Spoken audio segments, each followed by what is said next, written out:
Hi again then guys, and welcome to another speed build on Forza Horizon, Horizon 3 in particular of course, and this time we're doing a double tune, as we often do for Horizon Edition cars, because this tune works for both the normal M3, this is the E36 generation, and the Horizon Edition.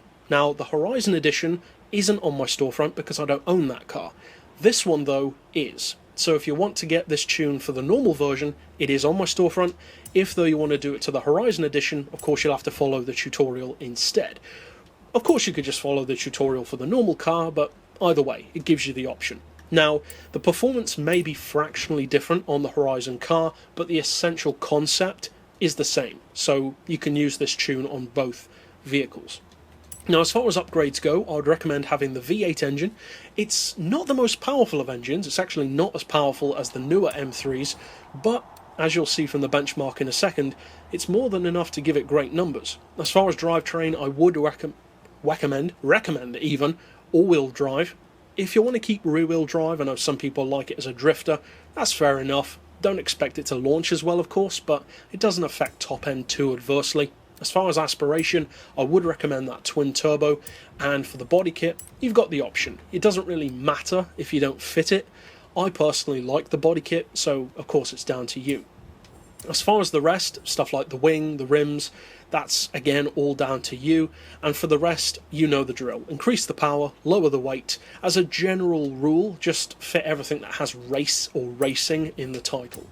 Now, for the tuning, as I mentioned, the benchmark is very good. 2.4 to 60, 4.3 to 100, and 262 flat out. So even though it's not as powerful as the newer ones with the engine conversion, it ain't slow, not by any means. Now for the gearbox, I would recommend 2.6 for final drive, then 2.9 for first, 2, 1.5, 1.17, 0.95, and 0.78. As far as alignment, we've got neutral, camber and toe. If you want to give it a bit of stance though, there's nothing wrong with that, you can.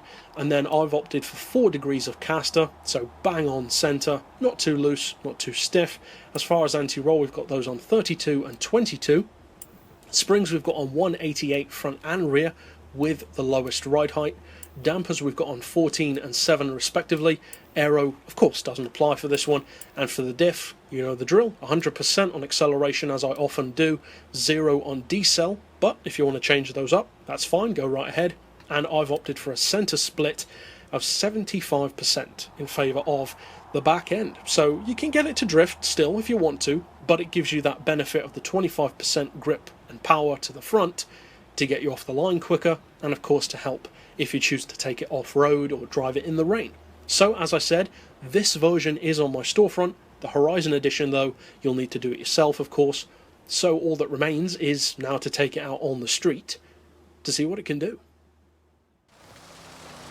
Now this is one of those vehicles in particular which gets up around say 240, 250 pretty easily, but then it takes a little bit longer to get into the really high-end performance that the benchmark quotes. Now that being said, although you're looking at say around 250 to 255 on most long straights, it can go higher. In fact, it actually goes beyond the benchmark if you get it on a downhill or a really long straight, or of course with slipstream as well.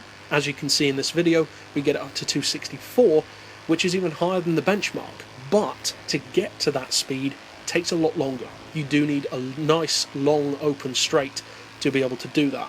In normal conditions, you'll get it up around 250, 255, that's the kind of speed that you're looking at. But either way, it's an extremely quick machine, especially for its power, and I hope you have a lot of fun with the tune. But that's it overall. There are plenty more tunes, of course, on the channel to check out if you enjoyed this one. And for now, as always, thanks for watching.